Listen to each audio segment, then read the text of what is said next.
Is it clear? अगर reference books का आपको देखना है तो reference books you can write if you want. कर दीजिए वो वाला। Okay, reference books you can take easy graphics.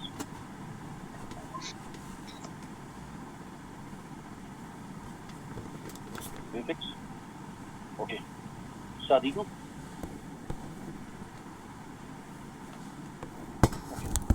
Link series okay, and Jackson.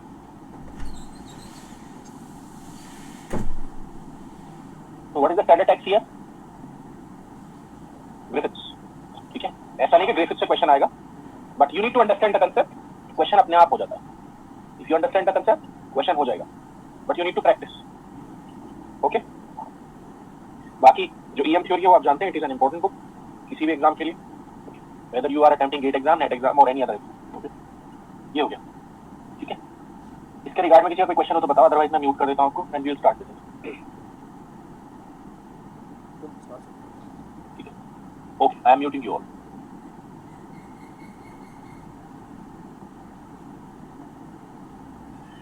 Okay, so I will start with, as I have told you earlier, that there are actually three components of electrodynamics EMT. There are three components.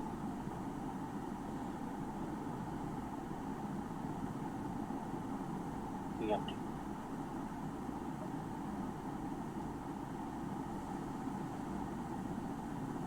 अच्छा, एक बताइए, इसमें जुलाई वाले बच्चे तो नहीं है?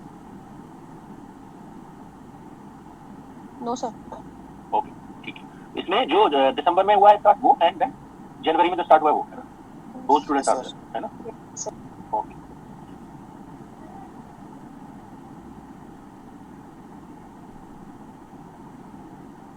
ठीक है। So there are three components of EMT.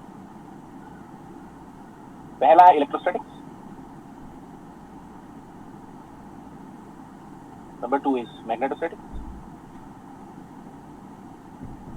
and third one is electrodynamics.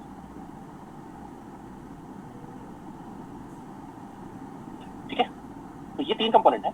इसमें ये जो है, ये वाला कंपोनेंट, ये लार्जेस्ट वेटेज भी रखता है, लार्जेस्ट सिलेबस भी रखता है। It is having largest weightage as well as largest syllabus.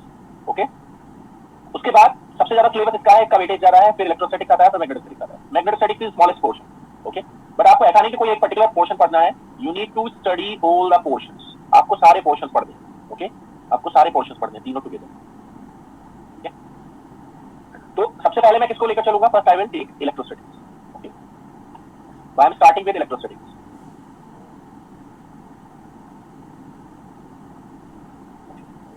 Electrostatics deals with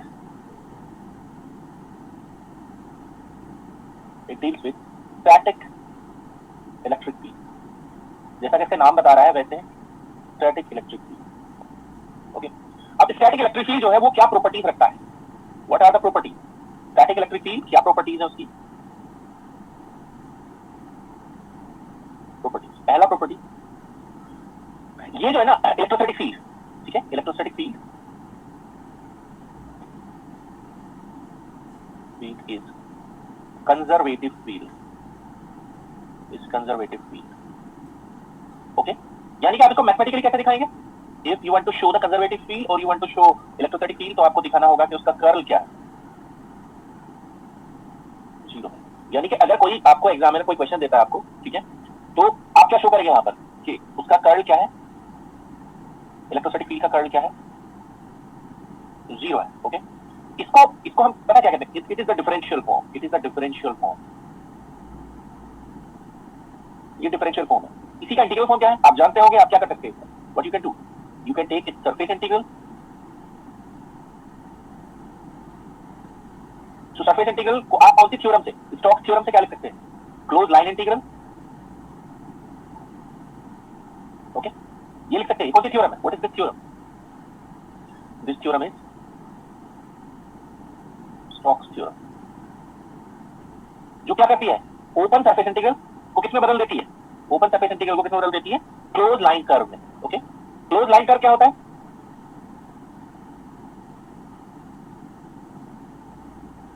close line curve क्या होता है? जैसे मैंने suppose I took some line integral, तो क्लोज लाइन कर्व पर मैं क्या लगाऊंगा? What I put? क्लोज्ड। तो ये किन पर लगता है? क्लोज लाइन कर्व, ठीक है। वो होते हैं जो सम क्या करते हैं? Those bound some, those line curves bound some volume. ऐसे लाइन कर्व्स जो अपने अंदर कुछ क्या करेंगे? सरफेस एरिया बाउंड कर, वॉल्यूम नहीं, एरिया। जैसे कौन? जैसे कौन? रिंग। एग्जांपल कौन होगा? एग्जांपल कौन होगा इसका? होगा रिंग। रिंग कैसा होता है? देखो, अगर मेरे पास एक आर रेडियस का रिंग है, ओके, तो वो एक क्लोज लाइन कर्व होगा क्योंकि इसका एरिया कितना है? How much area it has bounded in it. कितना एरिया आपने अंदर बंद कर रखा है कर्व ने? इसका एरिया कितना है जो इसने बंद कर रखा है अपने अंदर? वो है pi R square. Okay, you can take example of a square. Square is close line curve.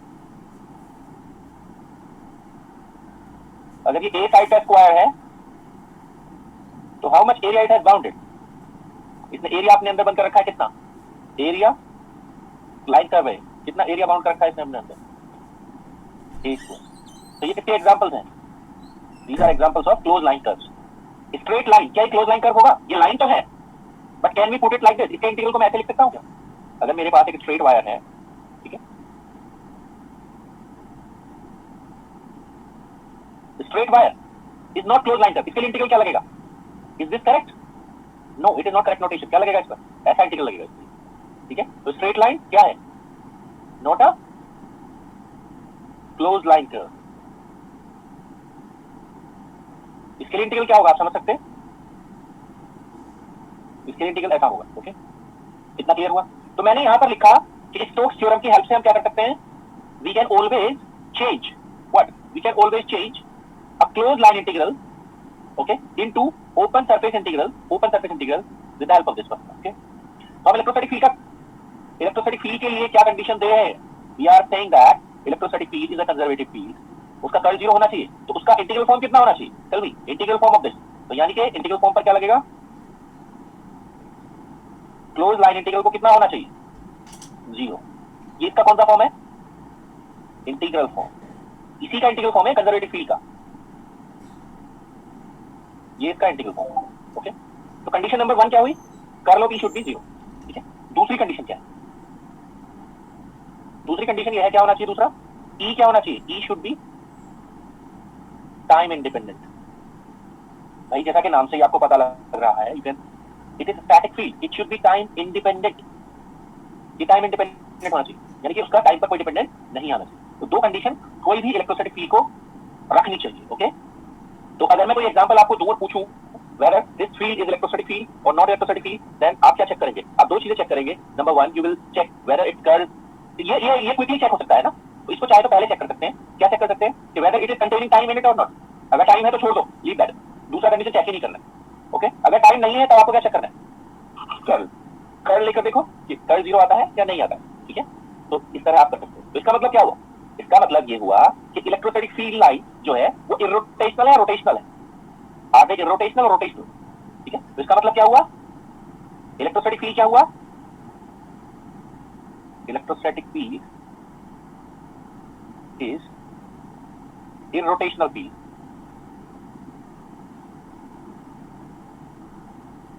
Irrotational field, irrotational मतलब ऐसा वेक्टर फील्ड जिसका कर्ल कितना हो?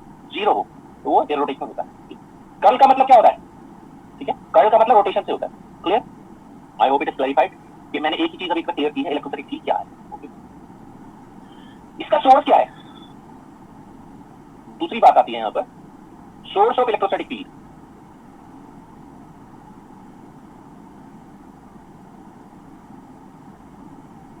Source of electrostatic field, who is the source? किससे आएगा ये? It comes from the stationary charge. तो stationary charge, stationary charge is the source of electrostatic field।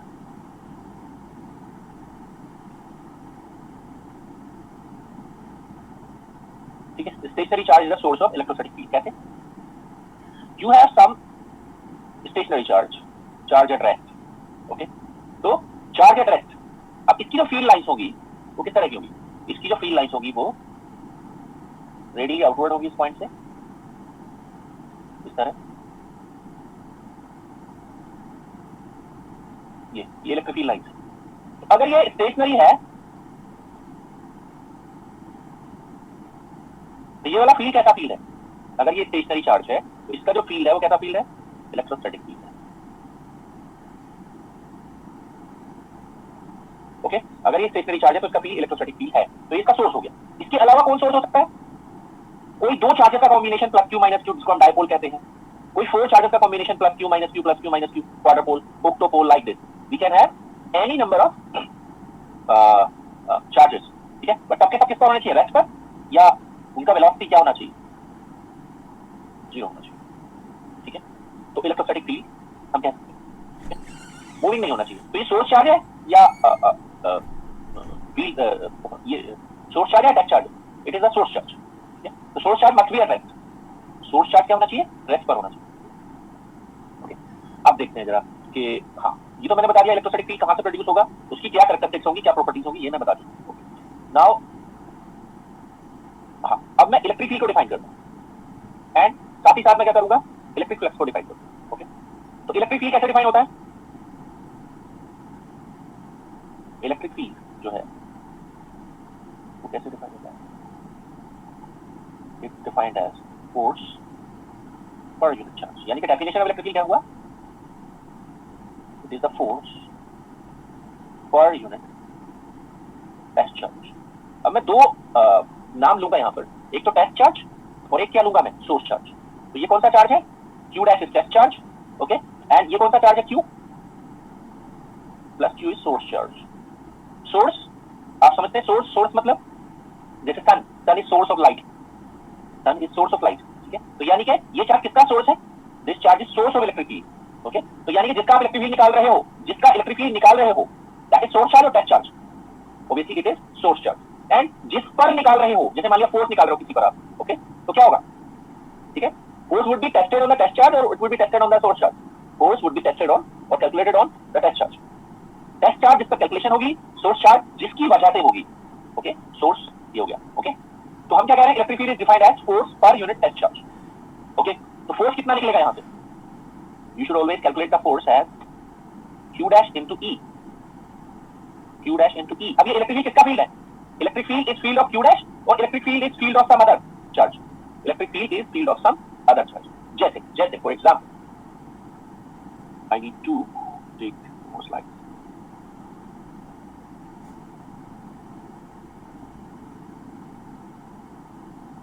Okay, जैसे suppose I have a charge Q1 placed at point O. I have another charge at point P, which is Q2. Okay, and distance between them is let's say R. Okay, and someone told me to calculate. मुझसे कहा गया है calculate force on Q2 due to Q1। मुझसे कहा गया है कि force निकालो, किस पर निकालो? या क्वेश्चन सिर्फ इतना भी होता है कि फोर्स ऑन Q2 निकालो आप, ठीक है। तो किस किस की वजह से मैं फोर्स निकालूंगा? देखिए यहां पर मेरी फोर्स की इक्वेशन होगी, आप देखिए जरा यहां पर, लुक एट दिस। किस पर निकाल रहा हूं? On which I am calculating. तो Q2 would be act as what and Q1 would be act as what? चलिए, ये बेसिक अंडरस्टैंडिंग आपको होनी चाहिए। मैं निकालना चाहता हूं, I want to calculate force on Q2 due to Q1, या और बहुत सारे चार्ज हो सकते थे। मैं फोर्स Q2 पर निकालना चाहता हूं, तो Q2 would be act as a test charge or the source charge? It would be act as a test charge and Q1 would act as a source charge.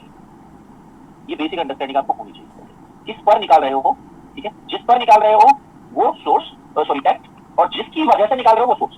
Clear? तो मेरी equation क्या बनेगी force की? Force जो मैं निकाल रहा हूं वो 2 पर निकाल रहा हूं। ओके, तो मेरी इक्वेशन क्या होगी? मैं एट क्यू ई लिख दिया है, so what I should write it as? Force F2 पर निकाल रहा हूं, तो चार्ज किसका लगेगा? जिस पर निकाल रहा हूं। और फील्ड किसका लगेगा? ऑल अदर का। फील्ड किसका लगेगा? किसका लगेगा फील्ड? ऑल अदर का। ऑल अदर कौन है यहां? वन ही तो है। Are you understanding this equation और not? You must understand this equation. Okay, तो फील्ड किसका चाहिए? सोर्स का, ओके, और चार्ज किसका चाहिए? टेस्ट का। क्लियर? अब देखते हैं जरा क्या सिचुएशन है। तो उसके लिए मुझे पहले क्या निकालना होगा? You always make a habit of calculating the force through field, it will not confuse you. Okay, you should always make a habit of calculating the electric field, so calculating the force through field. तो field में पहले निकालूंगा, field I want to calculate E1, okay, so you know point charge का field सबको पता होगा, हम उसको बाद में निकाल भी लेंगे, बट अभी के लिए मैं उसको सीधे यूज कर रहा हूँ, Q by 4 by epsilon naught R square, okay, but you know electric field is a vector quantity, electric field is a vector quantity, so when you are using a vector तो आपको direction लगाना होगा उसका, okay, तो आपको check करना होगा source charge is positive, ठीक है, सोर्स चार्ज क्या है? पॉजिटिव है, पॉजिटिव सोर्स चार्ज है, ओके, ओके, ठीक।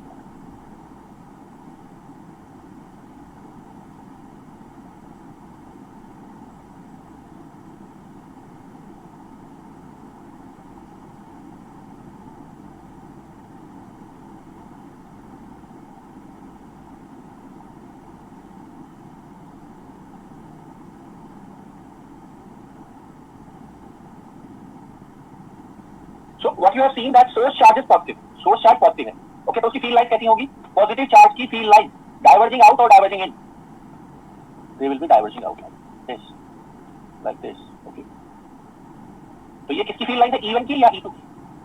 These are field lines of E1, charge 1 की फील्ड लाइन है, ओके, तो जो डायरेक्शन होगा उसका Q1 आएगा चार्ज, ओके, डायरेक्शन क्या होगा?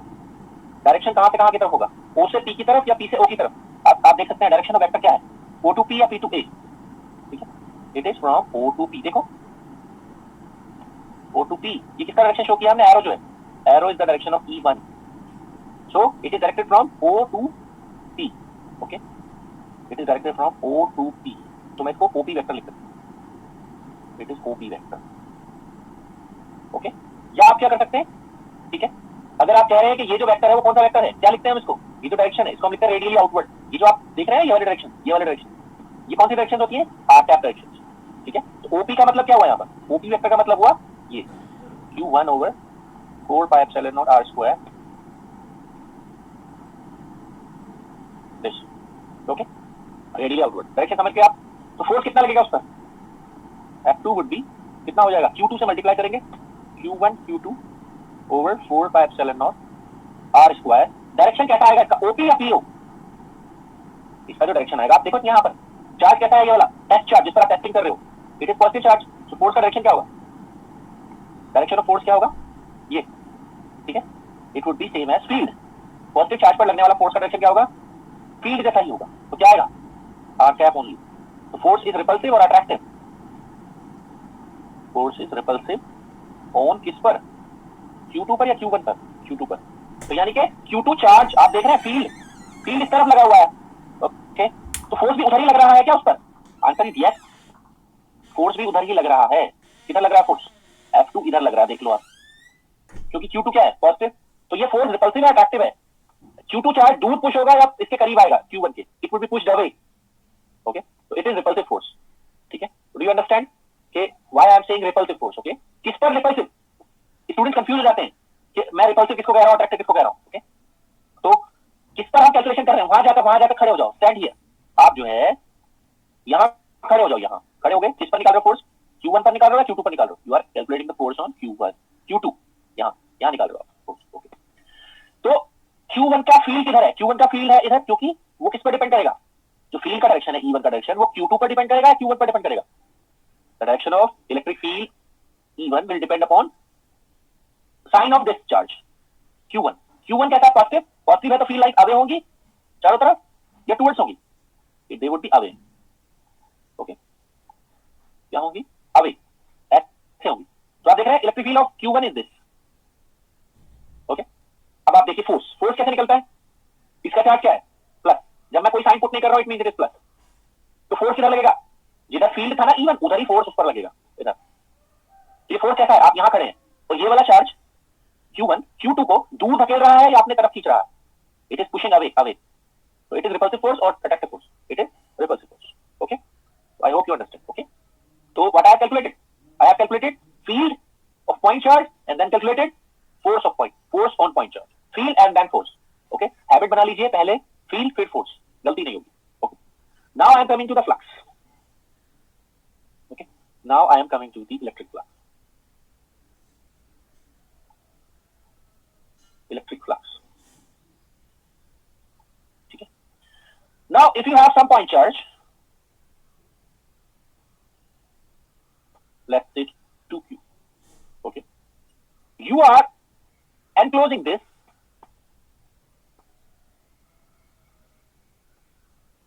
into two surfaces.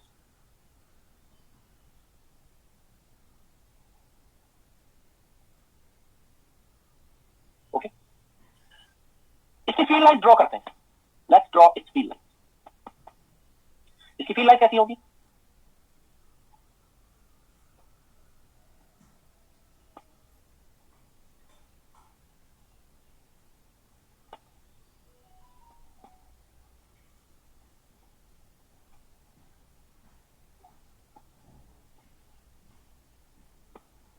ये इसकी फील्ड लाइन, ये electric field line. Then how I would define flux? It is जो फ्लक्स है नंबर ऑफ, क्योंकि मैं इलेक्ट्रिक फ्लक्स डिफाइन कर रहा हूं, number of electric field lines crossing, it is net word आएगा, net. It is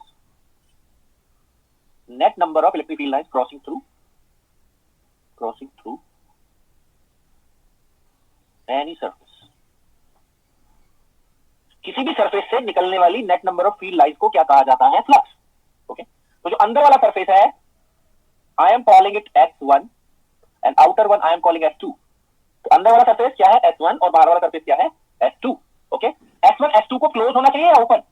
last class में भी मैंने डिफाइन किया था close surface and open surface को. तो S1 एंड S2 क्या होने चाहिए? S1 and S2 must be what? Closed surface 2 enclose any charge. किसी चार्ज को अपने अंदर एनक्लोज करने के लिए, यानी कि बंद करने के लिए, उनको क्या होना चाहिए? Close surface. Okay, what is close surface? Close surface क्या है? ओके, क्लोज सरफेस क्या है बताइए? Closed surface, it is the surface which bounds some volume. ठीक है, which bounds some volume. Example, ऐसा सरफेस जो अपने अंदर वॉल्यूम बाउंड करे, वो कौन? स्फीयर और सिलेंडर, क्यूब. ठीक है, क्लोज्ड हेमिस्फीयर एक्सेट्रा. ये सब क्या है? क्लोज सरफेसेस हैं. और ऐसे क्लोज सरफेसेस को इंटीग्रेट जब हम करते हैं तो व्हाट वी पुट, जब हम सरफेस इंटीग्रल लगाते हैं तो उन पर क्या लगाते हैं? Closed. Okay, you have notice that, have you notice that कि I have not placed close over here, I have not placed close over here. ये गलत है अगर क्लोज लगा दिया तो. यहां पर क्लोज नहीं लगाया था मैंने, यहां पर क्लोज लगाया था, यहां पर क्लोज लगाया था, बट यहां नहीं लगाया था. उसका कारण क्या है? क्लोज लाइन कर्व कभी क्लोज सरफेस नहीं हो सकता. ओके, तो यहां पर क्लोज लगाओगे आप, जब भी इसका इंटीग्रल करोगे तो क्लोज पुट करोगे आप. ओके, ठीक है, ये है. तो क्लोज सरफेस हो गया. ओके, तो यहां पर मैंने एग्जांपल आपको दे दिए. ठीक है, तो ये क्या है? यहां पर ये जो आप सरफेसेस देख रहे हैं ये वाले, ये अपने अंदर क्या करेंगे? This will bound volume V1 in itself. ये अपने अंदर क्या बाउंड करेगा? V1 वॉल्यूम बाउंड करेगा, ये V1. और ये अपने अंदर कितना वॉल्यूम बाउंड करेगा? V2. ओके, तो वॉल्यूम उसके अंदर बाउंड होगा. Clear? Now come back to flux. Again हम क्या कह रहे हैं? फ्लक्स क्या है? Number of electric field lines crossing through any surface. वो सरफेस क्लोज भी हो सकता है, वो सरफेस ओपन भी हो सकता है. जैसे फ्लक्स लिखने का तरीका क्या होगा? इलेक्ट्रिक फ्लक्स लिखने का तरीका क्या होगा अगर आप किसी क्लोज सरफेस से निकाल रहे हैं तो?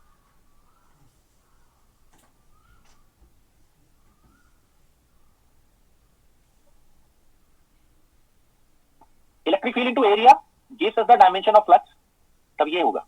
और अगर हम किसी ओपन सरफेस से निकाल रहे हैं तो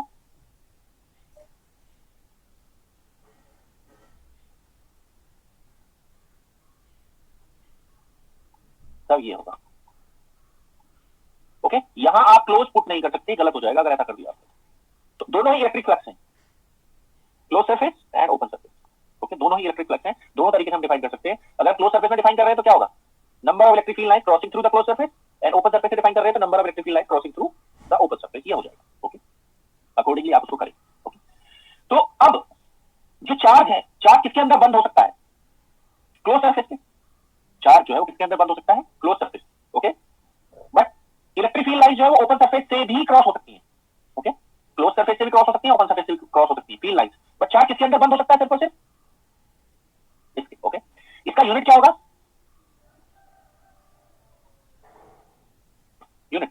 यूनिट इसका होगा क्या, इसका यूनिट होगा, देखो इसका इलेक्ट्रिक का यूनिट क्या होता है, go back and see, it is electric field. Okay force per unit charge, force per unit charge मतलब कितना हो गया, फोर्स का यूनिट होता है न्यूटन पर कूलम। ओके ये किसका यूनिट हो गया, it is the unit of what, electric field, और उसमें क्या मल्टीप्लाई हो रहा है, एरिया, तो क्या हो गया यूनिट, यूनिट हो गया तो न्यूटन मीटर स्क्वायर पर कूलम, न्यूटन मीटर स्क्वायर पर कूलम, ये हो गया। एक और यूनिट होता है इलेक्ट्रिक फील्ड का, एक और यूनिट होता है इलेक्ट्रिक फील्ड का, वोल्ट पर मीटर इनटू मीटर स्क्वायर, तो क्या यूनिट हो गया, वोल्ट इनटू मीटर। ओके ये इसका यूनिट हो गया। तो फ्लक्स हमेशा किसमें डिफाइन होगा, ठीक है फ्लक्स हमेशा डिफाइन होगा इन यूनिट्स के अंदर। Okay electric flux, magnetic flux भी होता है, ठीक है तो ऑब्वियसली बात है, इलेक्ट्रिक फ्लक्स का डेफिनेशन क्या है, number of electric field lines crossing through any surface, तो वहां पर क्या हो जाएगा वर्ड मैग्नेटिक फ्लक्स के लिए, magnetic flux, magnetic field lines crossing through any surface, उसका यूनिट अलग है, पहचान हो सकती है आराम से, कोई दिक्कत वाली बात नहीं है। ओके ये हो गया, ठीक है। अब आप देख सकते हैं यहां पर what do you see here, एक इंपॉर्टेंट बात है यहां पर, number of electric field lines crossing through S1 and S2 are same और डिफरेंट। आप देख सकते हैं S2 का एरिया बड़ा है, S1 का एरिया छोटा है, तो क्या number of electric field lines crossing through S1 and S2, I think they are same. Check कर लो, काउंट कर लो कितनी है, चाहे तो काउंट कर लो आप, जो मैंने बनाया उसके हिसाब से कितनी है, 4 6 10 है, 10 ही S1 से निकल रही है, 10 ही S2 से निकल रही है, आप कितना भी बड़ा कर लो सरफेस को 10 ही आएगी। Okay number of field lines crossing through S1 and S2 are same. Okay इसलिए हम क्या लिख सकते हैं, हम यहां पर क्या लिख सकते हैं, अगर चार्ज, कोई charge, if you are putting any charge inside any close surface, okay it will not depend upon its area. किस पर डिपेंड करेगा वो, जो फ्लक्स है क्या वो एरिया के ऊपर डिपेंड कर रहा है, S2 का एरिया तो S1 से ज्यादा है, but number of field lines enclosed by या क्रॉसिंग थ्रू इट सेम है। ओके तो हम क्या लिख सकते हैं यहां पर, we can write this as electric flux, ये सिर्फ किसके लिए ट्रू रहेगा, क्लोज सरफेस या ओपन सरफेस, क्लोज सरफेस किसके बराबर होता है,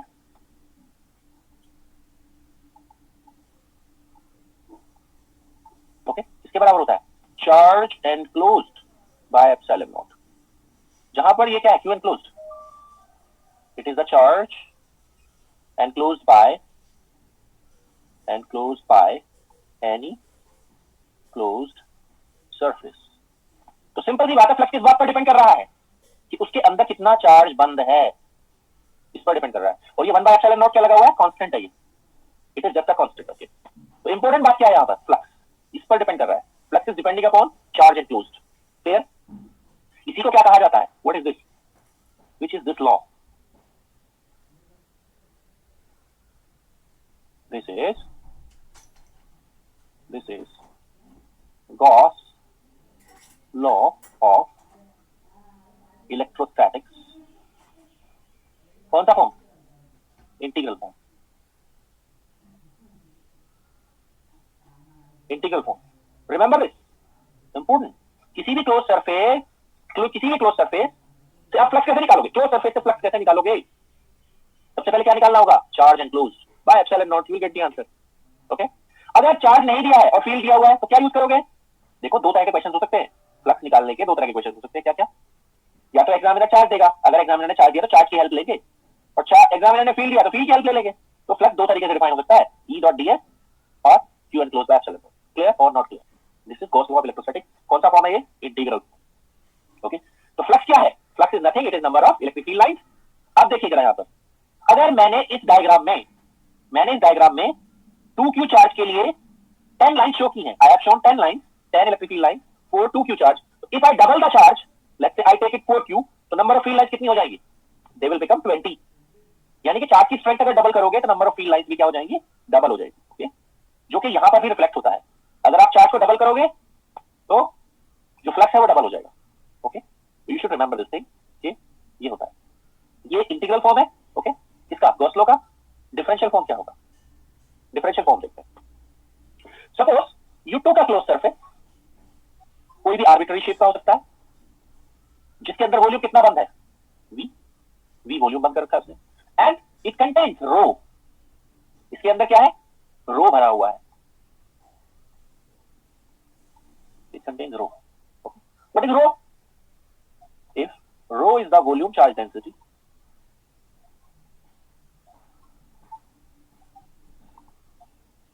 वॉल्यूम चार्ज डेंसिटी कैसे डिफाइन करेंगे वॉल्यूम चार्ज डेंसिटी को? ऐसे। टोटल चार्ज कैसे निकलेगा? अगर आपको वॉल्यूम चार्ज डेंसिटी दी हुई है तो टोटल चार्ज Q कितना होगा? होगा volume integral rho D tau. Volume integral rho D tau. Okay, समझे? सिंपल है। तो वॉल्यूम चार्ज डेंसिटी का डेफिनेशन क्या होगा? Charge per unit volume. But रो हमेशा Q बाई V से नहीं निकलेगा। कैसे निकालना होगा आपको? ऐसे। क्यों? क्योंकि रो कैसे हो सकते हैं? रो अगर यूनिफॉर्म हुआ तो क्या मतलब है? रो अगर यूनिफॉर्म हुआ, यूनिफॉर्म का मतलब क्या होता है? What is the meaning of uniform? It does not depend on space coordinates.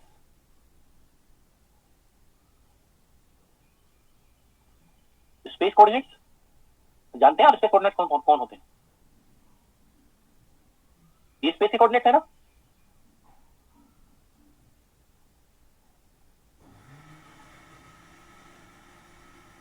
मैं आगे आपको सिस्टम पढ़ाऊंगा, कोऑर्डिनेट सिस्टम, तो उसमें मैं बताऊंगा आपको ये किसके स्पेस कोऑर्डिनेट्स है, किसके स्पेस कोऑर्डिनेट्स है। वाले कार्टेशियन सिस्टम के। ये किसके हैं? Cartesian system.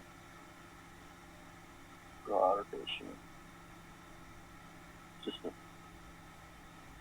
ये किसके हैं? These are for spherical system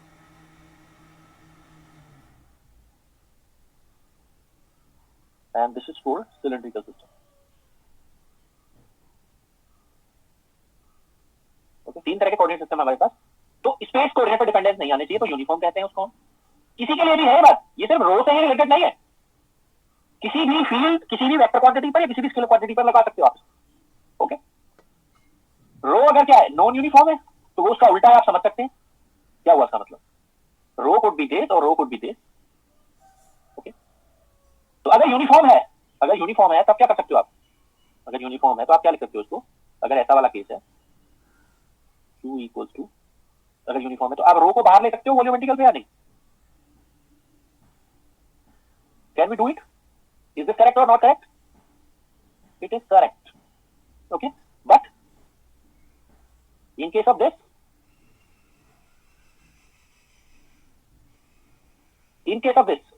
this is incorrect.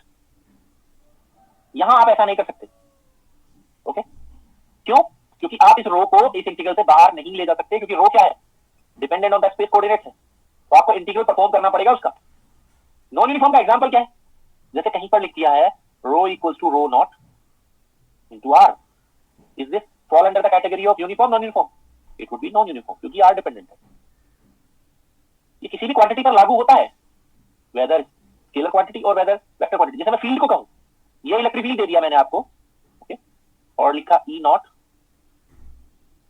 cos theta r cap. It is uniform, non uniform? Non uniform electric field. मैंने कहा ये जो बात है ये हर किसी पर लागू होती है, चाहे वेक्टर क्वांटिटी हो चाहे स्केलर क्वांटिटी हो। अब आप बात समझ गए होंगे कि मैं इसको Q बाय वॉल्यूम क्यों नहीं लिख रहा हूं।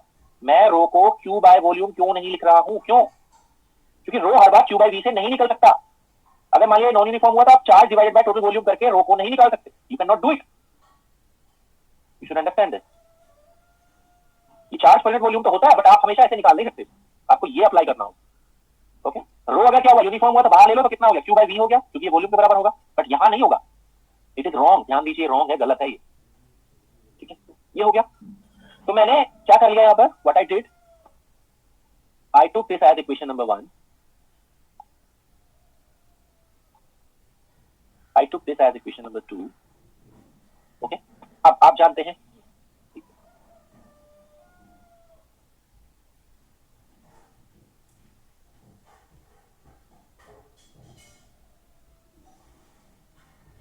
what do you know? You know that what is Gauss theorem?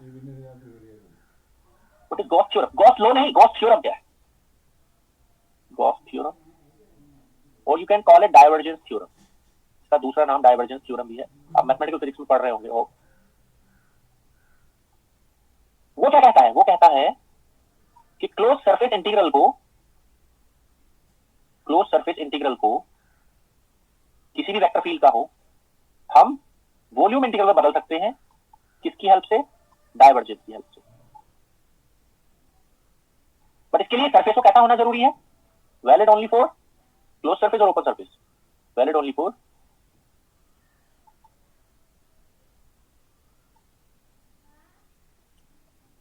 Close surface.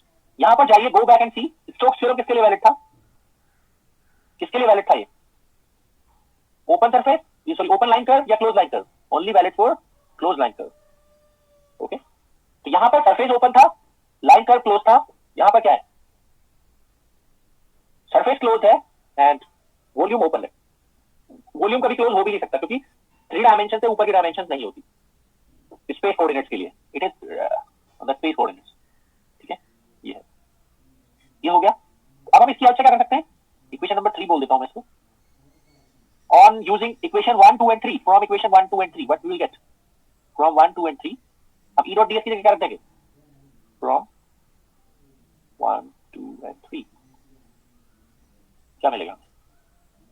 We get volume integral divergence of E d tau किसके बराबर होगा? वॉल्यूम इंटीग्रल Q की जगह हम क्या रखेंगे? Q की जगह हम रखेंगे volume integral rho d tau। Okay, take this to the left hand side. तो क्या बन गई हमारी equation? Divergence of E 0, because volume is arbitrary, so what will get? Volume is arbitrary, hence क्या बनेगी equation? Divergence of E equals to rho by epsilon naught। Equation number 4, ये क्या है? It is still the Gauss law, but कौन सा form? Gauss law of electrostatics in differential form. Gauss law of electrostatics in differential form, ये Gauss law है। ठीक है, तो कब आप इंटीग्रल वाले का यूज करेंगे, कब आप डिफरेंशियल वाले का यूज करेंगे? It is very much objective. Okay, जब आपको चार्ज चाहिए, इफ यू रिक्वायर चार्ज और charge is given to you, या तो आपको चार्ज चाहिए या चार्ज आपको गिवन हो, तो आप इंटीग्रल फॉर्म यूज करेंगे। ओके, जब आपको चार्ज डेंसिटी चाहिए, फील्ड दिया हुआ हो, तो आप कौन सा फॉर्म यूज करेंगे? फील्ड दिया हुआ हो और चार्ज डेंसिटी चाहिए, वॉल्यूम चार्ज डेंसिटी, तो आप किसका यूज करेंगे? डिफरेंशियल फॉर्म का यूज करेंगे। ये हमें एप्लीकेशन के थ्रू ही धीरे धीरे पता लगेगा, एकदम से हम नहीं कह सकते कि क्या हार्ड एंड फास्ट है, हम कब डिफरेंशियल कब इंटीग्रल यूज करेंगे। ओके, ये हो गया। ठीक है, तो जो फ्लक्स है, फ्लक्स निकालना। ओके, फ्लक्स निकालने के लिए आप क्या करोगे? ठीक है, फ्लक्स निकालने के लिए आपको चार्ज चाहिए, ठीक है, या आपको फील्ड चाहिए। क्वेश्चन में क्या दिया हुआ उसके अकॉर्डिंग आप करोगे। क्लियर? अच्छा, अब बात आती है एप्लीकेशन ऑफ गॉस लॉ की। ये तो हो गया गॉस लॉ खुद, it is itself Gauss law. Okay, अब आपके पास जो सिलेबस में आपके मेंशन्ड है वो एक इंपॉर्टेंट चीज है यहाँ पर, applications of Gauss law, and it is a long topic. Applications of Gauss law. अब एप्लीकेशंस ऑफ गॉस लॉ में there could be plenty of things, there are number of things. क्या क्या नंबर ऑफ थिंग्स हो सकती है? एक,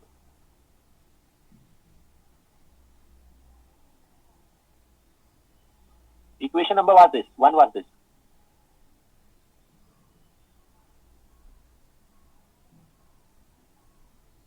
and volume arbitrary का मतलब है, कोई पूछ रहा है ये वाला वॉल्यूम, भाई इसको जीरो होने के लिए या तो इसको जीरो होना चाहिए या वॉल्यूम को जीरो होना चाहिए।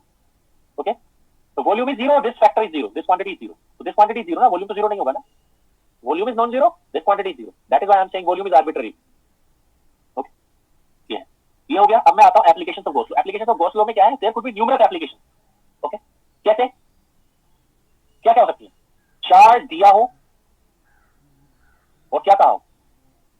फील्ड निकालो। ओके, चार्ज गिवन हो तो क्या क्या कर सकते हो आप? what you can do if charge is given, you can find field, you can find flux. Okay, flux, charge given हो, और क्या हो सकता है, you have given rho, और आपसे कहा गया हो क्या, either find field, find rho, okay, find flux, okay, या उल्टा कहा गया हो क्या, you have given electric field, और क्या कहा गया है, field is given this time, find charge, find flux, find rho. Clear? So plenty of choices are there. Okay, but एक बात ध्यान दीजिए, यहां जो मैं लिख रहा हूं that should be remembered. Okay, for the calculation of flux,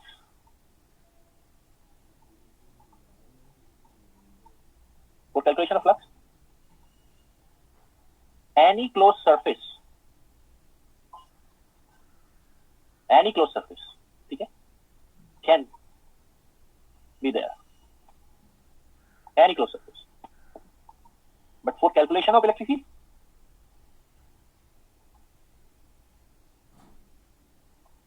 okay, only symmetric closed surface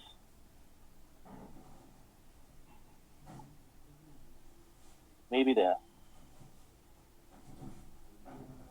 Calculation of flux, any closed surface, कोई भी ले लो, आर्बिट्ररी ले लो, कुछ भी फर्क नहीं पड़ता. तो calculation of electric heat, symmetric close surface,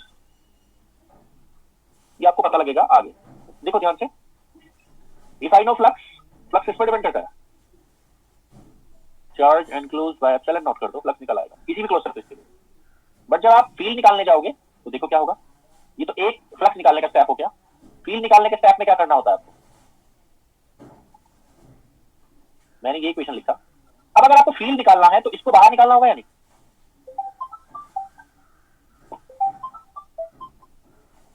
अगर आपको फील्ड निकालना है तो क्या करना पड़ेगा, आपको ये इलेक्ट्रिक फील्ड बाहर लेना पड़ेगा या नहीं,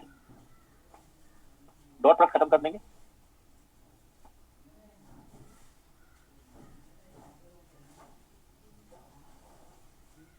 ये बाहर कब आ सकता है आप मुझे बताइए, ये क्वांटिटी बाहर कब आ सकती है, इलेक्ट्रिक फील्ड बाहर कब आ सकता है, it can come out of the integral only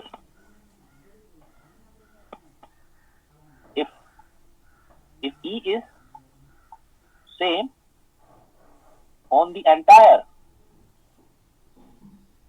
surface. E is same on the entire surface. This is possible only. Okay. तो ये कब possible है, सिमेट्रिक सरफेसेस के लिए, एसिमेट्रिक सरफेसेस के लिए, only for symmetric surfaces. Okay, symmetric के लिए आप इलेक्ट्रिक फील्ड निकाल सकते हैं, एसिमेट्रिक के लिए आप, ठीक है, फ्लक्स निकाल सकते हैं. ओके, फ्लक्स के लिए कोई भी सरफेस काम करेगा, इलेक्ट्रिक फील्ड के लिए सिर्फ सिमेट्रिक सरफेस काम करेगा. ओके, एक बात और ध्यान देने की, यहाँ पर रो कैसा कैसा काम कर सकता है, अगर आपसे एग्जामिनर ने कहा कि फील्ड निकाल कर बताओ,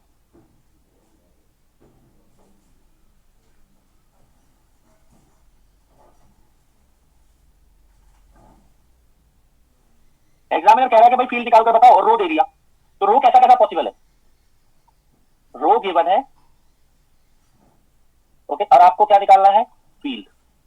ये क्वेश्चन है मान लिया तो बस, तो कैसे कैसे रो के लिए आप फील्ड निकाल सकते हो.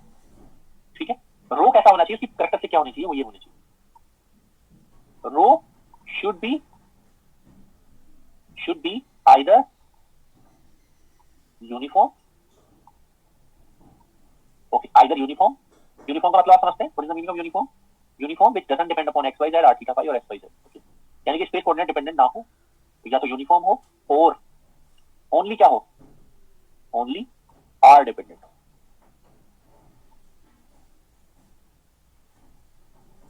ओनली r डिपेंडेंट, या तो क्या हो, यूनिफॉर्म हो या r डिपेंडेंट हो. ओके, तब आप गॉस लॉ लगा सकते हैं. गॉस लॉ से आप फील्ड कैलकुलेशन कर सकते हैं. इफ रो इज यूनिफॉर्म, या तो यूनिफॉर्म है या only r dependent, then calculation through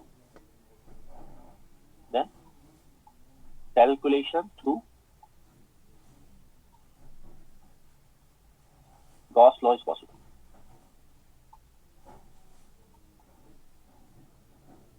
ठीक है, अगर रो में क्या है, थीटा भी आ गया है, फाई भी आ गया है, तो समझ लो उसके अंदर हायर पोल आ गया है।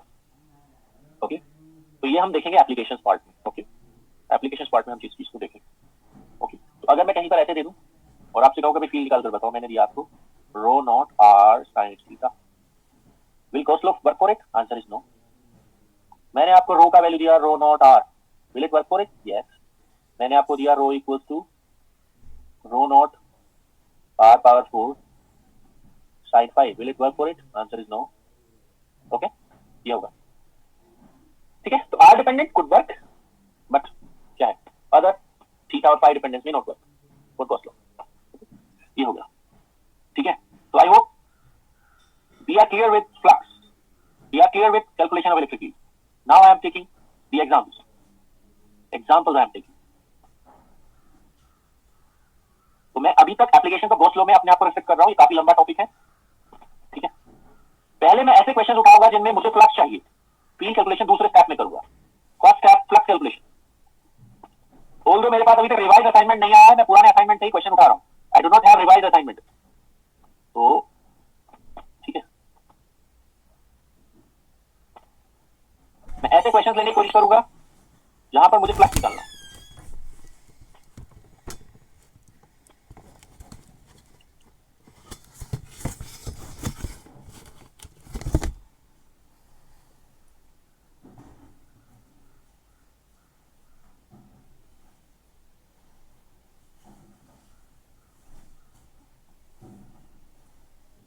Suppose I have this question.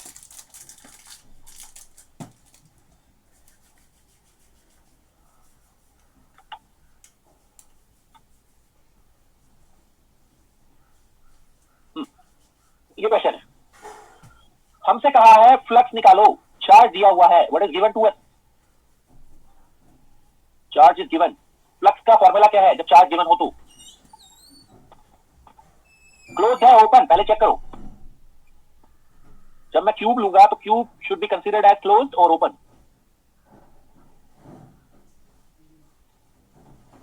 Closed. Close surfaces में ही हम चार्जेस को एनक्लोज कर सकते हैं। क्लियर? तो इस वाले शेडेड पोर्शन से कह रहा है फ्लक्स निकालने के लिए। तो पहले मेरा क्वेश्चन है what is flux through the cube? Okay, ये जो मैंने क्लोज लगाया है ये पूरे क्यूब के लिए लगाया है या मैंने एक सरफेस के लिए लगाया है? It is for the cube. ये जो पूरा है इक्वेशन ये क्यूब के लिए है या इस शेडेड पोर्शन के लिए? ये क्यूब के लिए। क्लोज लगाया इसका मतलब क्यूब ले रहा हूं ना मैं। ओके, तो ये देख लिया आपने, आई एम मूविंग अहेड। थोड़ा सा जूम करके दिखा रहा हूं आपको। चार्ज यहां रख के दिखाया हुआ है, देखो इस डायग्राम में, यहां चार्ज रखा हुआ है इस कॉर्नर पर, प्लस क्यू। फ्लक्स कहां से निकालने को बोल रहा है? यहां इस वाले शेडेड पोर्शन से। अब मैंने इनको नंबरिंग दूंगा, I will give them numbers. Okay, एक काम करिए, अपर सरफेस को आप दीजिए नंबर कितना, अपर सरफेस को दीजिए नंबर 1, लोअर को दीजिए नंबर 2, इस साइड फेस को दीजिए 3, इसको दीजिए 4, ओके, बैक को दीजिए आप 5 और फ्रंट को दीजिए आप 6। हमने नंबर दे दिए फेस को। हमसे क्या निकालने के लिए बोल रहा है examiner? Examiner is saying to calculate 5 4। ये हमारे पास क्वेश्चन आया हुआ है। ओके, चार्ज कहां रखा है? कॉर्नर पर। तो क्यूब के कॉर्नर पर अगर चार्ज रखा है देन इज इट एनक्लोज और not enclose? Charge at corner is not fully enclosed, पूरी तरह बंद नहीं है वो उसके अंदर। आप बता सकते हैं कितना हिस्सा आ रहा है इसमें? जिन्होंने सॉलिड स्टेट फिजिक्स पढ़ लिया है वो तो बिल्कुल जानते होंगे कि कॉर्नर का रखा हुआ चार्ज या कॉर्नर का रखा हुआ एटम या कोई स्फीयर कितना कंट्रीब्यूट करता है। How much it contributes? It contributes 1/8। How it contributes 1/8? देखिए जरा, सपोज मैंने कोई बॉल यहां रखा, यहां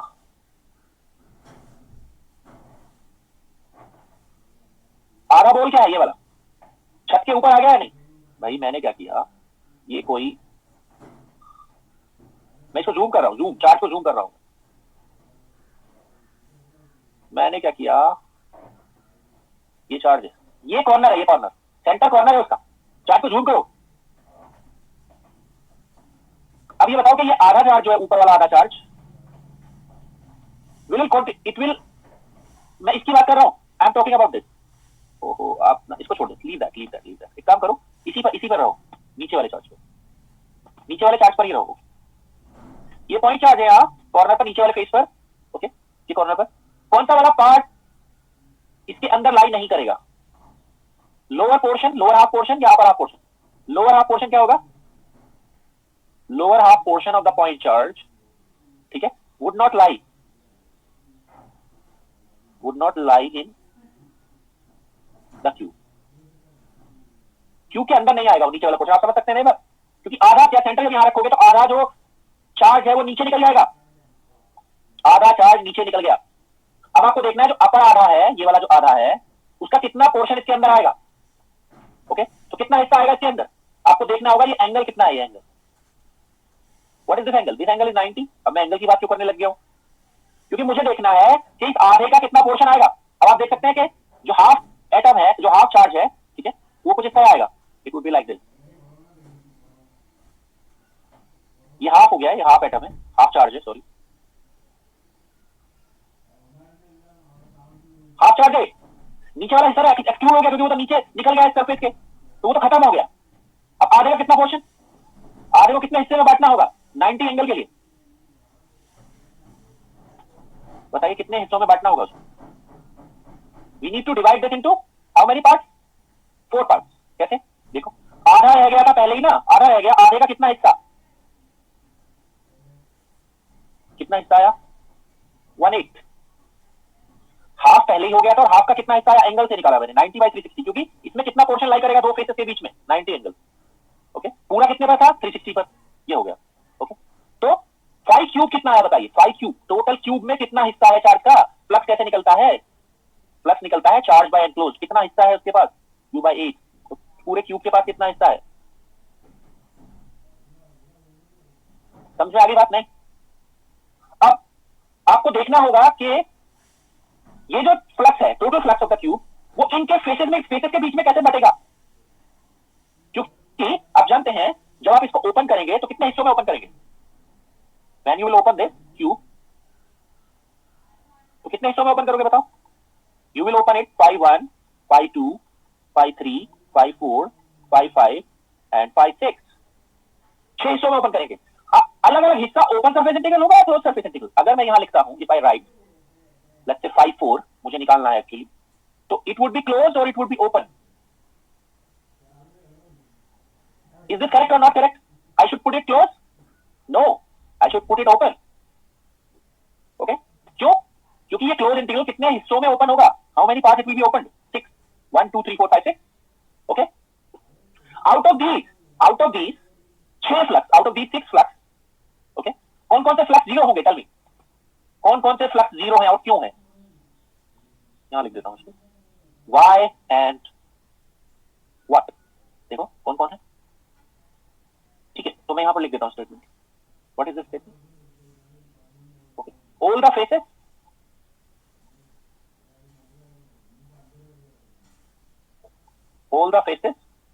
sharing the point charge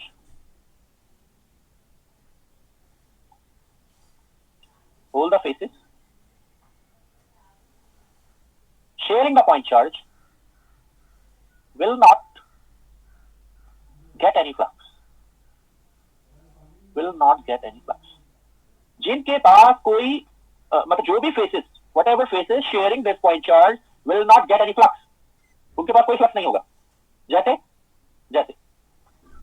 lower face कर रहा है, यस, तो कौन होगा? 5/2। और कौन कर रहा है? This side face, yes, 5/3। And who is one more? Lower, this side and back 5 will not get any flux. Why they will not get any flux? देखिए, if I draw electric field lines, तो उन surfaces पर electric field, उन faces के ऊपर electric field lines क्या होंगी? Tangential या नॉर्मल? उन फेसेस पर इलेक्ट्रिक फील्ड लाइंस क्या होंगी? टेंजेंशियल ऐसे करती है।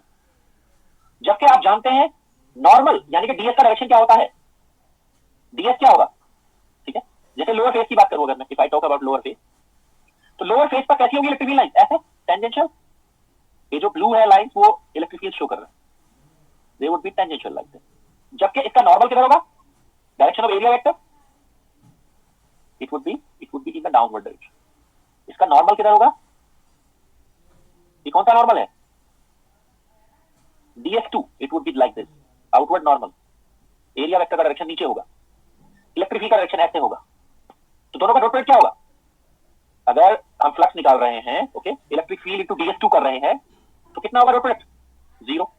अगर मैं निकाल रहा हूं फ्लक्स 2 और लिख रहा हूं S2 E2 ds2, it would be 0। Why it is 0, because ये दोनों आपस में क्या है,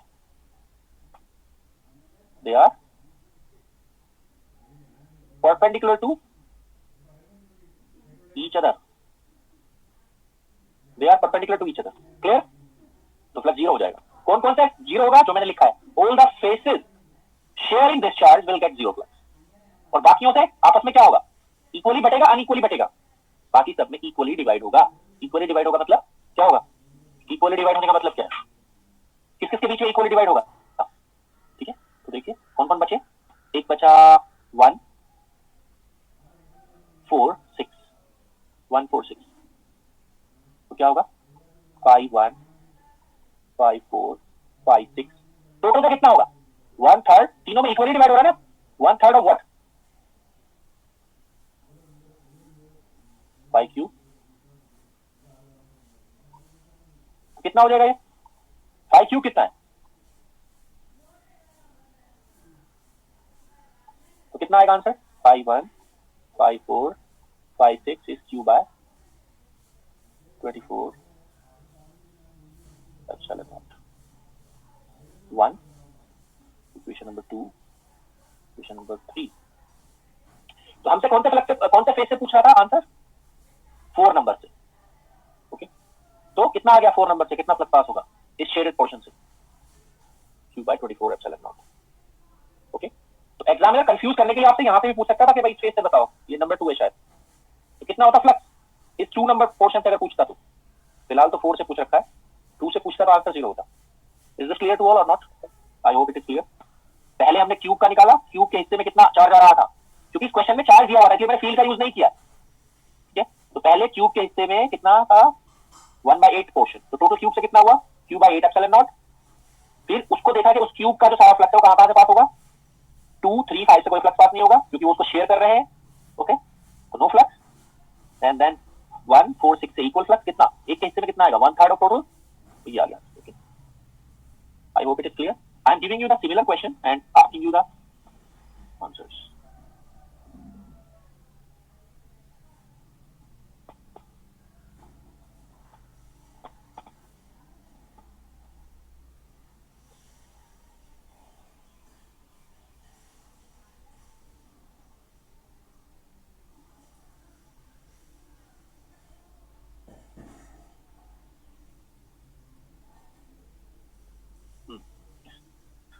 Suppose this time position of the charge is changed. Charge is taken at the center. Okay. So I am again giving you the numbers of the faces. Upper 1, 2, 3, 4, back is 5, front is 6. आपको बताना होगा 5 cube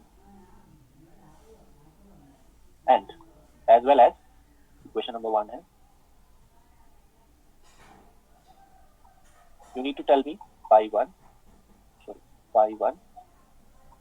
5 2, 5 3, 5 4, 5 5. Okay, do it fast. I'm coming back in 1 minute. Okay.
Hold it.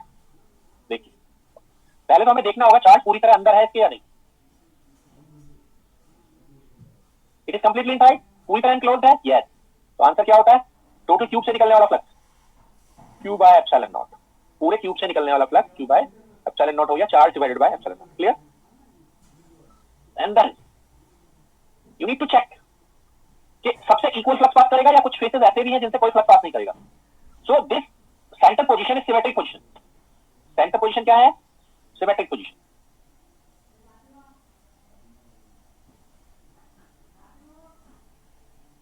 Is symmetric. Hence क्या है?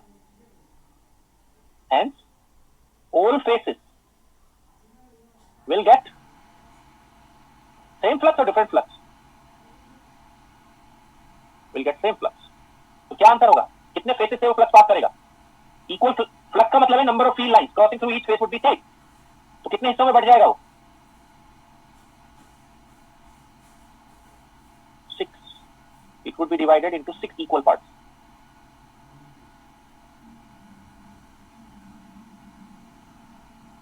ओके तो ये answer हो जाएगा एक फेस से निकलने वाले फ्लक्स का टोटल क्यूब से निकलने वाले फ्लक्स का। आगे question number 2। I should make one copy।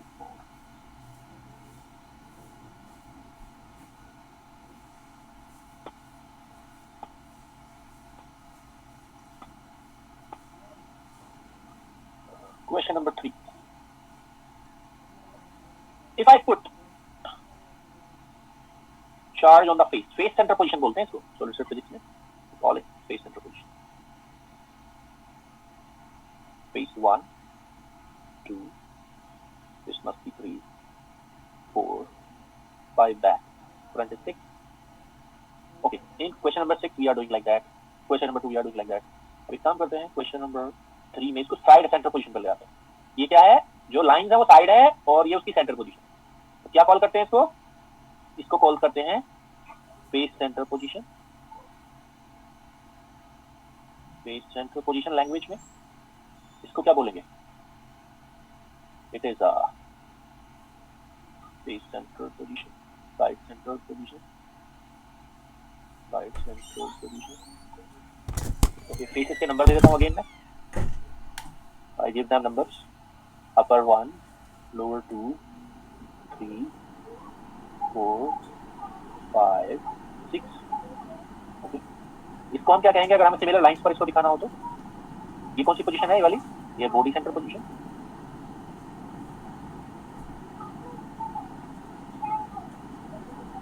इसको अगर हमें उसी लाइन पर दिखाना हो तो ये कौन सा पोजीशन होगा? Corner position, corner position, body centre position, face centre position. Okay अब ध्यान दीजिए यहां पर व्हाट वुड बी 5 क्यूब? कितना हिस्सा आएगा इसमें? How much part? भाई अगर आप फेस पर रख रहे हो, आप इसके साइड में एक और क्यूब है मान लिया, ओके और अगर आप if you cut down you separate both the cubes, तो हर एक के हिस्से में कितना आएगा? आधा आधा कितना फ्लक्स आएगा? 1/2 Q/2 एप्सिलॉन। इस तरफ अगर मैं लिखता हूं तो कितना आएगा? ये जो है साइड सेंटर, कितने से इसको कवर करने के कितने से इसको चारों तरफ से इसको कितने क्यूब्स लगाने पड़ेंगे? 4। तो कितना होगा? Q/4 epsilon. ओके तो Q/2 epsilon not, Q/4 epsilon, Q4 epsilon. अगर आप पूछने लगो यहां पर, ठीक है, कि भाई 1 2 3 4 5 आप देख रहे हैं, 1 अपर फेस, लोअर फेस, ये वाला फेस और 6 वाला फेस। ओके उनसे सेम फ्लक्स पास होगा। कौन कौन से सेम फ्लक्स पास होगा? 1, नीचे वाला 2, बैक वाला 5, फ्रंट वाला 6। बट वो किसके बराबर नहीं होगा? 4 के बराबर नहीं होगा। समझे आप या नहीं? मतलब कौन कौन से फेसेस से सेम फ्लक्स पास होगा? 1 2 5 6, बट 4 डिफरेंट होगा। और इतना श्योर है कि 3 कितना होगा? 0 होगा। क्यों? क्योंकि इसको शेयर करने वाले फेसेस कौन है? 3 ओनली। ओके तो देखिए मैंने टोटल क्यूब से तो फ्लक्स निकाल दिया और इतना भी बता दिया कि 3 से 0 होगा।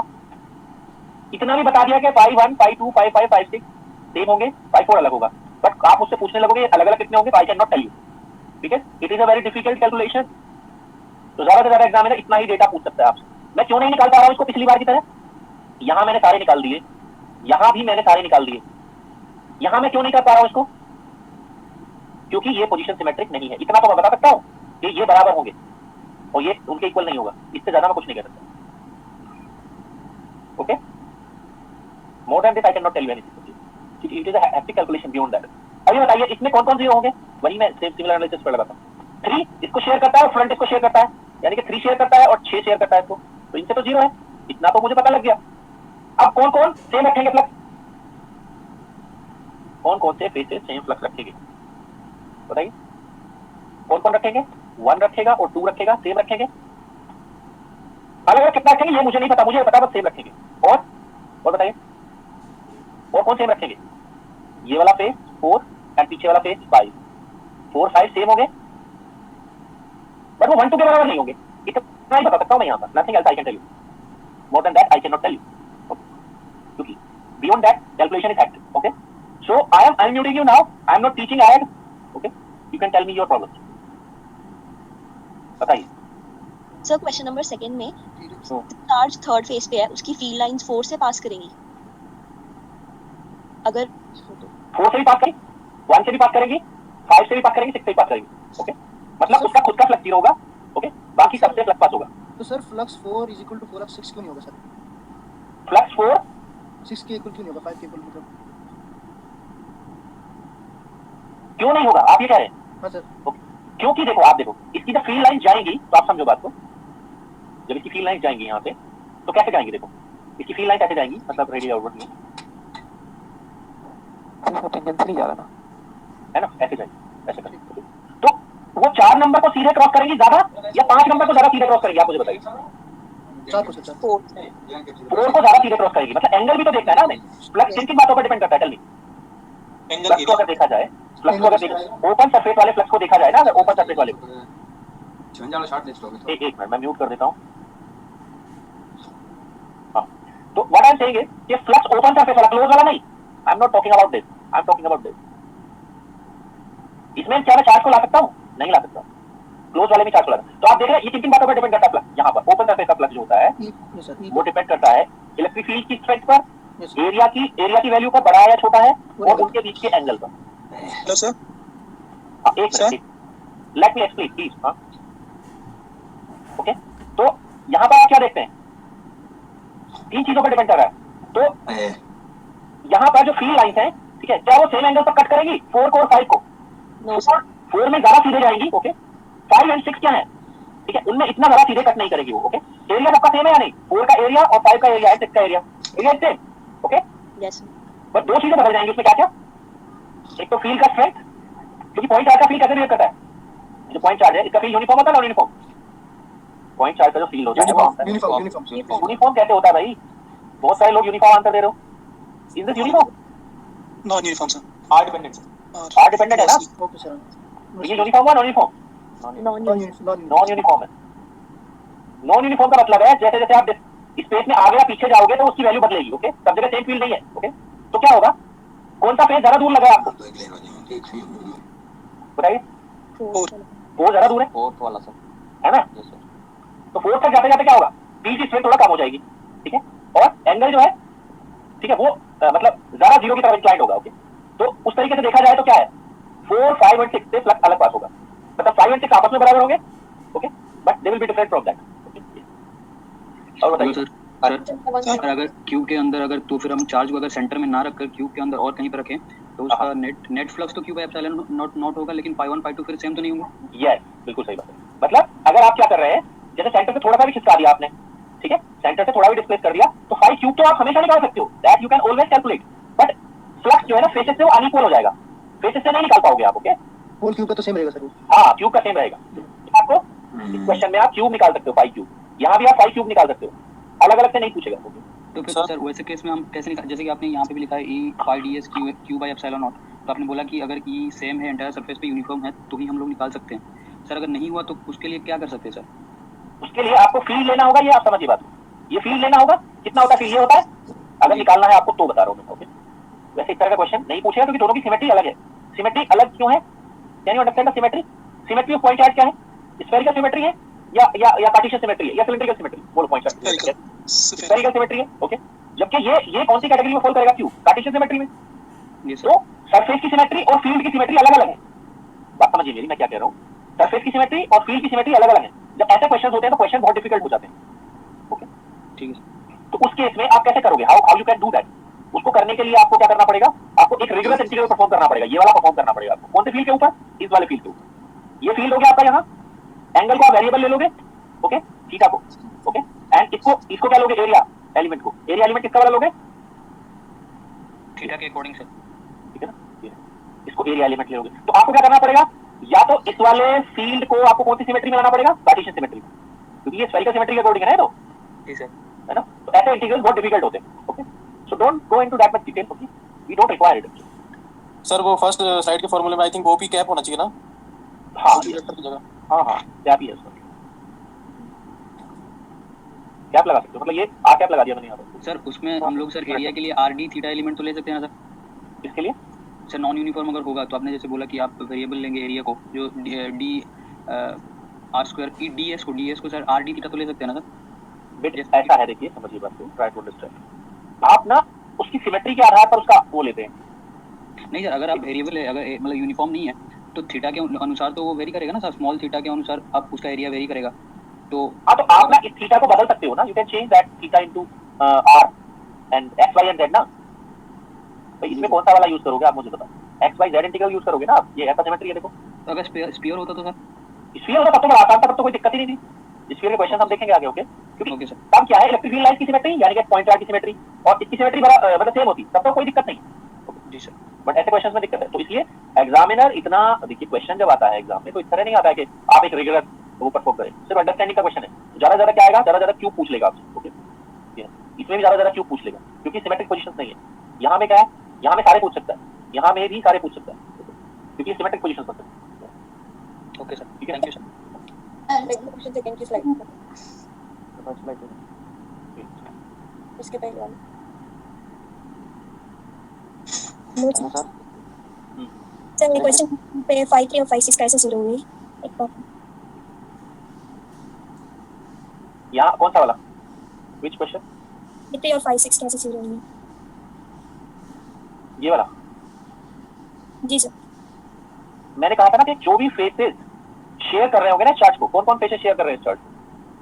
इस चार्ट को कौन कौन से फेस शेयर कर रहे हैं? 3 number and 6 spread face 6 number. Okay, इन पर जो इलेक्ट्रिक फील्ड लाइंस होंगी वो टेंजेंशियल होगी इन फेसेस के ऊपर, ऐसे टेंजेंशियल। इसके पैरेलल होगी फील्ड लाइन 3 के, और 3 का नॉर्मल किधर होगा? ऐसे आउटवर्ड। तो इसके डॉट प्रोडक्ट कितना होगा इलेक्ट्रिक फील्ड का और डीएस का? कौन से फेस के लिए? 3 नंबर फेस जो उसको शेयर करेगा, 6 नंबर फेस जो शेयर करेगा। तो डॉट प्रोडक्ट भी 0, क्योंकि 90 एंगल बनेगा, cos 90 0। Okay sir. 5 1 और 5 4 अलग अलग कैसे हुआ? क्या हुआ? 5 1 और 5 4 अलग अलग कैसे हुआ सर? 5 1 और 5 2 इक्वल है और 5 4 और 5 ओके, देखो जरा ध्यान से। इसके अलावा यहाँ बैठे हो आप, you are sitting here, okay, and you look above. तो इसके सारे पोर्शंस ऊपर वाले फेस के सारे पोर्शंस, ठीक है, और नीचे वाले फेस के सारे पोर्शंस इक्विडिस्टेंट हो गए यहाँ पे? नहीं, बोलो यहाँ पे all the points. I am not talking about a specific point. आप सेंटर देख लो अगर आपको देखना है तो। ये सेंटर और ये सेंटर इक्विडिस्टेंट हो गया नहीं? बोलो, ठीक है। तो इससे जितनी फील्ड लाइंस निकल के जाएंगी उतनी फील्ड लाइन इससे भी निकल कर जाएगी। ओके, 5 4 5 5 आप देखो यहाँ बैठो और देखो इसका सेंटर जितनी दूर होगा उसका सेंटर उतनी दूर होगा, सेम एंगल पर इंक्लाइंड होगी। तो 5 5 एंड 5 4 सेम हो गए, 5 1 5 2 सेम हो गए, बट आपस में सेम नहीं होंगे। Okay, hello sir. हाँ जी। सर बार स्टोक की थ्योरम के बारे में आपने क्या बताया था, वो बता दीजिए। स्टोक्स थ्योरम में मैंने बताया था, स्टोक्स थ्योरम किस काम में आती है? स्टोक्स थ्योरम आती है क्लोज लाइन इंटीग्रल को, ठीक है, जैसे रिंग है, स्क्वायर है, ये सब क्या है? क्लोज लाइन कर्व्स है। किसमें कन्वर्ट करने के लिए? ओपन सरफेस इंटीग्रल से। यहाँ क्लोज नहीं है, no close, open surface integral के काम में आती है। क्लोज लाइन इंटीग्रल को open surface integral, okay, curl के थ्रू। इंटीग्रल फॉर्म में 0 लिखा है। Okay sir. सर अगर भाई कर्ल 0 है ना, कर्ल 0 है, इरोटेशनल लाइंस है, तो उसका ई डॉट डीएल भी 0 हो जाएगा ना। लेफ्ट हैंड साइड 0 है तो राइट हैंड साइड भी तो 0 होगा। ओके सर ये टोटल के ऊपर कैसे निकाल दे रहे हैं फाइल? हेलो सर, प्रॉब्लम एक बार दिखाइएगा।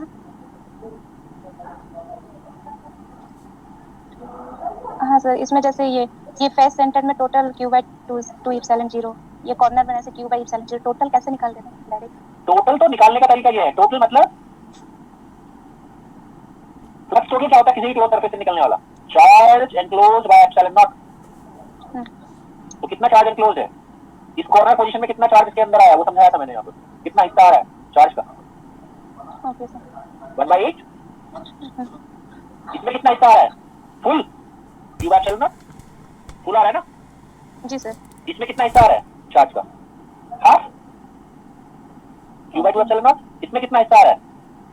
1/4, तो q by 4 epsilon naught. Okay sir, thank you sir. Hello sir. Sir अगर फोर्स की डायरेक्शन मतलब अगर टेस्ट चार्ज हम नेगेटिव ले लेंगे तो उस केस में फोर्स की डायरेक्शन क्या होगी अगर सोर्स चार्ज भी पॉजिटिव है तो उल्टा हो जाएगा, डायरेक्शन ऑफ फोर्स फील्ड से उल्टा होगा, सिंपल है। सर जो मतलब सोर्स चार्ज है उसकी डायरेक्शन इलेक्ट्रिक फील्ड की तो अभी भी आउटवर्ड है। इलेक्ट्रिक फील्ड की डायरेक्शन ऐसे ही रहेगी। अगर ये चार्ज नेगेटिव हो जाए, नेगेटिव इलेक्ट्रॉन हो जाए मान लिया समझो प्रोटॉन की जगह, तो क्या होगा? फील्ड का डायरेक्शन यही रहेगा, फील्ड ऐसे ही रहेगा और फोर्स किधर हो जाएगा? इधर। तो सर मतलब फोर्स की डायरेक्शन इलेक्ट्रिक फील्ड की डायरेक्शन पे हर टाइम डिपेंड नहीं करेगी? क्यों नहीं करेगी? हमेशा करेगी। सर इस मतलब अभी सिंपल तो है, क्यों अभी भी कर रही है, क्यों नहीं कर रही है? आप ये देखिए, अगर आपका चार्ज पॉजिटिव है, यस सर, कोई भी फोर्स ले रहे हो आप, चार्ज अगर पॉजिटिव है तो फोर्स का डायरेक्शन और फील्ड का डायरेक्शन सेम है डिफरेंट? सेम। अब आप चार्ज को नेगेटिव ले लीजिए, अब बताइए फोर्स का डायरेक्शन और फील्ड का डायरेक्शन सेम है क्या? नहीं। अगर ये प्लस एक्स में है ई तो एफ किधर होगा? माइनस एक्स में या प्लस एक्स में? माइनस एक्स में। माइनस एक्स में। तो फील्ड पर डिपेंड नहीं करेगी क्या फोर्स की डायरेक्शन? बिल्कुल करेगी। अगर मैं किसी इलेक्ट्रॉन पर प्लस एक्स डायरेक्शन में फोर्स लगा दूं तो वो प्लस एक्स डायरेक्शन में field is along plus x and उसमें किसी इलेक्ट्रॉन को छोड़ देता हूं मैं, प्लस एक्स डायरेक्शन का एक फील्ड है उसमें इलेक्ट्रॉन को छोड़ा मैंने, तो वो किधर मूव करेगा? फोर्स लगकर किधर मूव करेगा? माइनस एक्स में या प्लस एक्स में? वो माइनस एक्स में टुवर्ड्स द और फील्ड, उसी में मैं प्रोटॉन को छोड़ूं तो अपोजिट फील्ड प्लस एक्स में, तब वो प्लस एक्स में करेगा। ओके, अगर दोनों को एक साथ छोड़ दूं तो प्रोटॉन प्लस एक्स में जाएगा, फील्ड की डायरेक्शन में जाएगा क्योंकि उसका फोर्स उधर लगेगा, एंड इलेक्ट्रॉन उसके अपोजिट जाएगा क्योंकि उसका फोर्स अपोजिट लगेगा, माइनस एक्स में जाएगा। सर सोर्स चार्ज नेगेटिव नहीं हो सकता क्या सर? हो सकता है, पर आप मैंने ये मतलब अगर आप 10 चीजें एक साथ चेंज करोगे तो मतलब कंफ्यूजन हो जाएगी। अगर आपकी अंडरस्टैंडिंग डेवलप हुई है एक को लेकर तो आप कुछ भी बदल सकते हो फिर। ओके, सोर्स चार्ज अगर नेगेटिव होगा तो क्या होगा मुझे बताओ? सोर्स चार्ज अगर नेगेटिव होगा तो इलेक्ट्रिक फील्ड पहले इधर होगा, इलेक्ट्रिक फील्ड उसकी तरफ होगा ना। इनवर्ट। पहला स्टेप खत्म, पहला स्टेप खत्म मतलब इलेक्ट्रिक फील्ड आपने निकाल लिया उसका डायरेक्शन। दूसरे स्टेप में फोर्स निकालोगे, दो चीजों को मिक्स करोगे तो गड़बड़ होगी। पहला स्टेप फील्ड, दूसरा स्टेप फोर्स। कभी गड़बड़ नहीं होगी, कभी मतलब आपको दिक्कत नहीं आएगी। ओके, बट अगर 10 चीजें आप मिक्स करोगे एक साथ तो गड़बड़ होनी सर इसी वाले एग्जांपल में Q2 टेस्ट चार्ज था और Q1 सोर्स चार्ज था, तो अगर इन जनरल अगर देखा जाए तो जो हमारा टेस्ट चार्ज होता है वो डायनामिक होता है ना, मतलब हिल सकता है ना, उस पर धक्का लगेगा फोर्स से तो। यस, बट हाँ इसीलिए क्या कहा जाता है कि हिलेगा कौन? आप ये समझिए, दो चार्ज आपने रख लिए हैं Q1 Q2। ओके, ठीक है, या ऐसे समझो, ग्रेविटेशन से आपको समझाता हूँ, ठीक है? सर कोई अगर बॉडी सिलिंड्रिकल है तो वो कैसे सिमेट्री फॉर्म करेगा? एक तो समझा। वो सिलिंड्रिकल सिमेट्री रखेगा। Okay, late me explain first. Okay, you are standing on the earth. Okay, you are applying some force on that or not? Yes. Okay, earth is applying some force on you. Yes. Okay, तो in that case अगर मैं आपको कहूँ अर्थ में और अपने आप में, ओके, एक को टेस्ट चार्ज देना है, एक को सोर्स चार्ज देना है, किसको टेस्ट लोगे, किसको सोर्स लोगे? अर्थ को टेस्ट, और सॉरी हाँ, खुद को टेस्ट और अर्थ को सोर्स। क्यों ऐसा क्यों किया आपने? मास के हिसाब से सोचा मैं। मतलब आपने फोर्स की स्ट्रेंथ के हिसाब से सोचा है? नहीं जी सर। ठीक है भाई, फोर्स तो आप भी उतना ही लगा रहे हो अर्थ पर जितना अर्थ आपके ऊपर लगा रही है। ओके, बट अगर आप ऊपर जाओ, मान लिया ऊपर चलना शुरू करो, हवा में उछलो, तो कौन आपको खींचेगा? आप अर्थ को खींचोगे, अर्थ आपको खींचेगा? अर्थ मुझे। ठीक है, क्यों? क्योंकि जो अगर ग्रेविटेशनल फोर्स की बात करते हैं तो मास की टर्म्स में बात करते हैं ना, डेंसिटी की टर्म्स में बात करते हैं ना, और जब इलेक्ट्रिक फोर्स की बात करते हैं, इलेक्ट्रोस्टैटिक फोर्स की बात करते हैं तो हम चार्ज की टर्म्स में बात करते हैं कि नहीं? तो हाँ सर। किसकी स्ट्रेंथ कम होनी चाहिए? किस चार्ज की स्ट्रेंथ कम होनी चाहिए to have a test charge? Test charge की स्ट्रेंथ कम होनी चाहिए ना, सोर्स चार्ज से। यस। ठीक है, तो जो टेस्ट चार्ज है उसका जो स्ट्रेंथ होता है हमेशा बहुत ही कम ऑर्डर का होता है, सो दैट कि हिल कौन सकता है।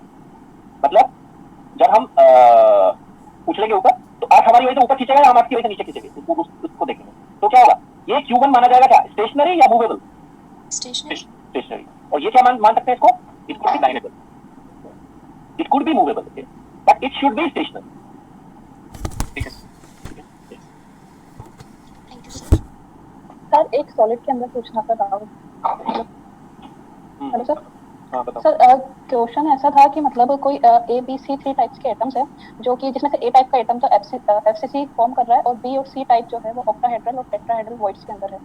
तो इसका फॉर्मूला कैसे जनरेट होगा अगर बॉडी डायगोनल से एटम्स को रिमूव कर दे? ऐसा क्वेश्चन फिजिक्स में कहाँ आ गया भाई? सर ये फार्मूले बनाने वाले जो क्वेश्चंस होते हैं, ओके, ये फार्मूले बनाने वाले, हाँ देखिए बात सुनो, फार्मूले बनाने वाले जो क्वेश्चंस हैं वो हमेशा केमिस्ट्री में पूछे जाते हैं कि इसका फार्मूला क्या होगा, ये क्या होगा, वो क्या होगा, ओके। तो ये कहाँ था क्वेश्चन? सर एक मॉक टेस्ट दे रहे थे जो उसके अंदर था, हाँ। क्रिस्टलाइन सॉलिड्स इसके लिए था। मैं सिर्फ आपको इतना बता सकता हूँ कि ऑक्टाहेड्रल पोजीशन क्या होती है और टेट्राहेड्रल पोजीशन क्या होती है। ऑक्टाहेड्रल पोजीशन वो होती है, ठीक है, जिसके 6 नियरेस्ट नेबर होते हैं, ओके। टेट्राहेड्रल पोजीशन क्या होती है? जिसके 4 नियरेस्ट नेबर होते हैं, ओके। जैसे NaCl में, NaCl जो यूनिट सेल है, ओके, उसमें अगर हम उसका बॉडी सेंटर एटम देखें तो वो ऑक्टाहेड्रल पोजीशन रखेगा, ओके, मतलब उसके 6 नियरेस्ट नेबर्स होंगे, ओके। अगर मैं डायमंड क्यूबिक देखूं तो उसमें जो 1/4 पर रखा एटम है, ओके, उसके 4 नियरेस्ट नेबर्स होंगे, ओके, उसको हम टेट्राहेड्रल पोजीशन बोलेंगे, ओके। अब इससे ज्यादा डिटेल आपको पढ़ने की जरूरत नहीं है। That question in my opinion is irrelevant for the physics student, I can say only that much. Okay sir, you need not to worry about, जितना मैंने पढ़ाया है, okay, that would be sufficient for you. Okay all right. Question एक बार दिखाना।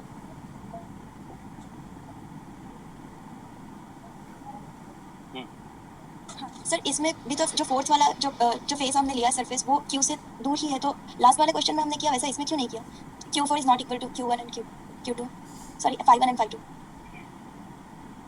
मतलब यहाँ की पोजीशन के हिसाब से, ओके, यहाँ की पोजीशन के हिसाब से, ओके, आप अगर यहाँ खड़े हुए हैं यहाँ पर, ओके, तो उसके लिए अपर फेस, ये साइड फेस, ओके, एंड क्या होगा, कौन सा फेस उसको शेयर नहीं कर रहा है? ये वाला फेस, ओके, ये सेम है, सिमेट्रिक है। अपर फेस जो उसको शेयर नहीं कर रहा है, फेस नंबर 4, और सामने वाला जो फेस है फ्रंट 6 है शायद 6 नंबर फेस, वो एक जैसे दिखेंगे आपको। यहाँ खड़े हो जाओ, आप यहाँ खड़े हो जाओ। अच्छा चलो डिस्टेंस के हिसाब से बात करो। You are standing at the corner, इसका फेस सेंटर पोजीशन का डिस्टेंस, इसके सेंटर का डिस्टेंस और इसके सेंटर का डिस्टेंस आपको सेम दिखेगा, ओके। इसलिए कॉर्नर पोजीशन के लिए upper face, 4 number face and front face would be treated as same, okay. Okay then, बाकी नेक्स्ट क्लास में 6 7 8 स्लाइड, 1 2 3 4 5 6 6। हेलो सर, एक मिनट, 7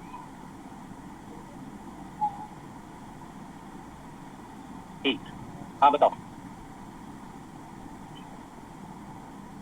सर वो जो आप बताया था, आपकी वॉइस ब्रेक हो रही है। तो इलेक्ट्रॉन और तो सर दोनों में चार्ज सेम।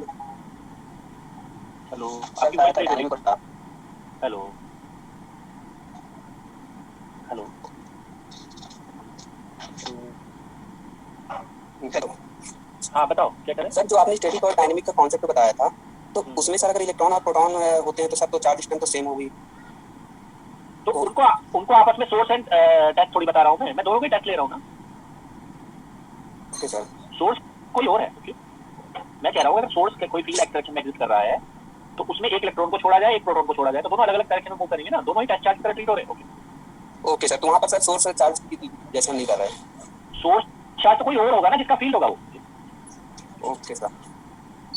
बट सर अगर कोई जैसे एब्सेंट हो, मतलब सिर्फ वही दोनों चार्ज होते हैं, तो भी अटैक करेंगे ना आपस में ही वो एक दूसरे को, तो दोनों उस समय टेस्ट चार्ज की तरह ही बिहेव करेंगे। भाई दोनों इक्वल स्ट्रेंथ के हैं, ठीक है, दोनों ही सोर्स दोनों ही टेस्ट की तरह बिहेव करेंगे, तो दोनों मूव करेंगे ना। हम सोर्स में क्या कहते हैं, सोर्स फिक्स रहता है, टेस्ट मूव करता है, ओके। बट वहां पर तो दोनों की मूवमेंट होगी, दोनों खींचेंगे एक दूसरे की तरफ, ओके ओके ओके सर। वैसे अगर हाँ आप प्रोटॉन, तो दिमाग में है ना दोनों के, तो कौन आप मतलब इलेक्ट्रॉन प्रोटॉन की बात कर रहे हैं, ठीक है, तो प्रोटॉन भारी है ना, कितना भारी है, लगभग 2000 गुना भारी है ना इलेक्ट्रॉन से। आप तो उस केस में proton can be acted as source, मैं गलत बोला, दोनों टेस्ट होंगे। Proton would be considered as source and electron would be considered as test, okay.